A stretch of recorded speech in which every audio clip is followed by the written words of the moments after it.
Time now for Take Your Pick with CBS Sports HQ superstar, the great Will Brinson. Will Brinson is great. Our picks last night, not so much. Hey, I'm 10 games over 500. That's pretty superb. We're fired up. See if we can stay hot. All right, Will. The Baltimore Ravens are favored by 13 points at home. Take it on Joe Burrow and your Cincinnati Bengals. Will Brinson, take your pick. Yeah, it's never good when you're talking about your picks, Adam, and not mentioning my picks. I assume that means that they're doing terrible. Just kidding. I know they are. It's a bounce-back week here in Week 5, and it starts with Joe Backdoor Burrow. When you look at Joe Burrow, I go back to this Washington-Baltimore game from last week.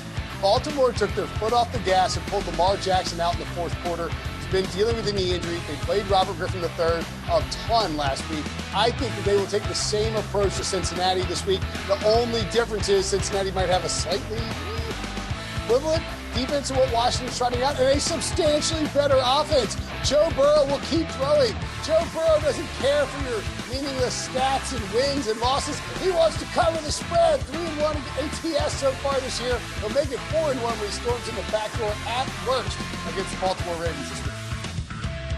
Oh, well, we're sharing a brain on this one. I like Baltimore to win. Give me Cincy with the points. All Joe Burrow does is cover the spread.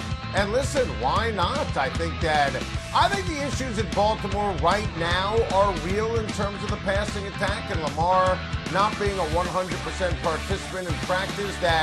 That's a deal. How big a deal? We'll find out on Sunday, but it's not like Lamar is lighting up the scoreboard, and Joe Mixon's coming off of a sensational game. Burrow has great receivers to throw to. Joe Burrow doesn't feel pressure. He applies pressure.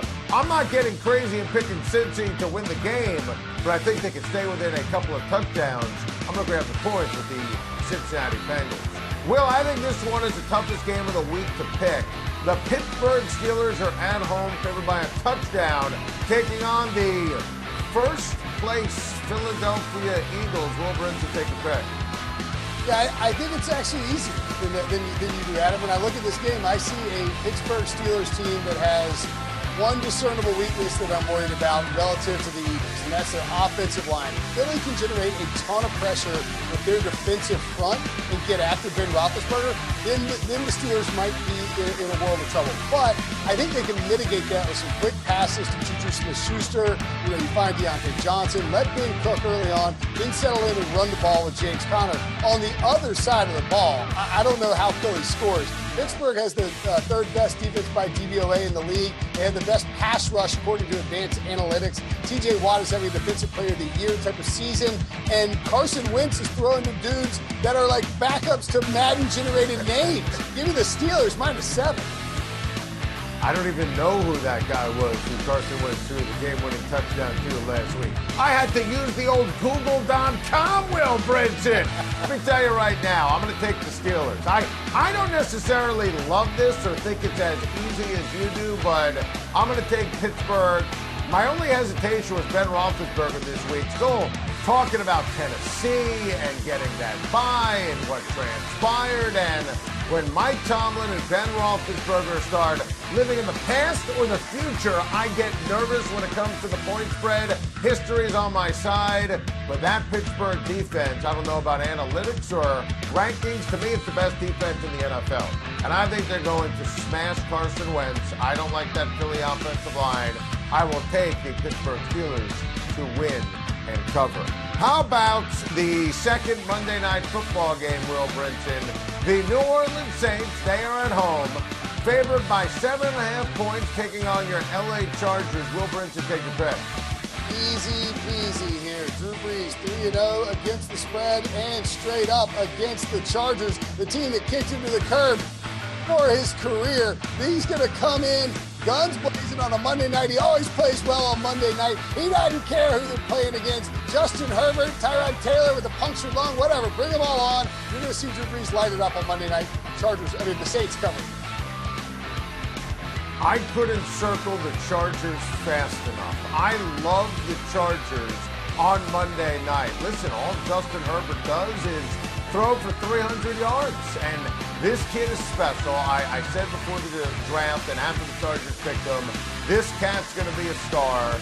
Still injuries and really ineffective play when you look at the defensive backfield and the defense in general for the New Orleans Saints. Yeah, Drew Brees always loves sticking it to the Chargers. I hear your point.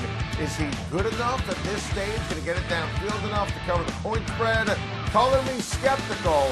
I'll instantly grab the points here with the LA Chargers.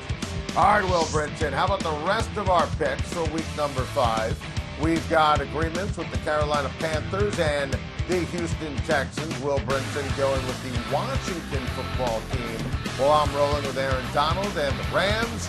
We agree on the Kansas City Chiefs covering that massive spread. We disagree on Miami and the San Francisco 49ers. We disagree on a huge CBS game with the Cowboys and the New York Football Giants. We're both rolling with the Colts. I think that is the most competitive game of the week. And we both don't think that Kirk Cousins will ever get it done in prime time. More Will Brinson, of course. You can make sure you watch CBS Sports HQ. But wait, there's more coming up next. What a terrible loss for Tom Brady and the Buccaneers. A joke, an embarrassment. Tom Brady was awful and then clueless with an opportunity to win the game. Tom Brady, you see him put up 4 fingers. He didn't know what down it was. He didn't know what down it was. Chris Webber is laughing. J.R. Smith is laughing. And look at the numbers. Ridiculously pedestrian, up 13-0, and Tom Brady and the Buccaneers blew it. And Brady not knowing the down, I mean, if that was Jameis Winston, people would be going nuts, so we need to go nuts. That looks awful for Brady on a night where he was screaming at his offensive linemen for not pass protecting. And then he didn't say good game to Nick Foles. This was a terrible loss by the Buccaneers. Terrible loss. Look, I was on record saying that they were the best team in the NFC in the first quarter of the season. That officially goes out the window when you lose to the Chicago Bears. And terrible job by Brady. Terrible job by Bruce Arians. I mean, the whole no risk it, no biscuit, and kicks that field goal late on 4th and 1. He wasn't aggressive. Not true to his DNA. Todd Bowles wasn't aggressive. The defensive coordinator on 3rd and 9. That was awful. Matt Nagy just was trying to give Tampa the game with botched time of possession at the end. Why was he throwing on that 2nd down before the field goal? And Tom Brady couldn't take advantage. That made no sense. And Nick Foles is his kryptonite. I mean, it's wild.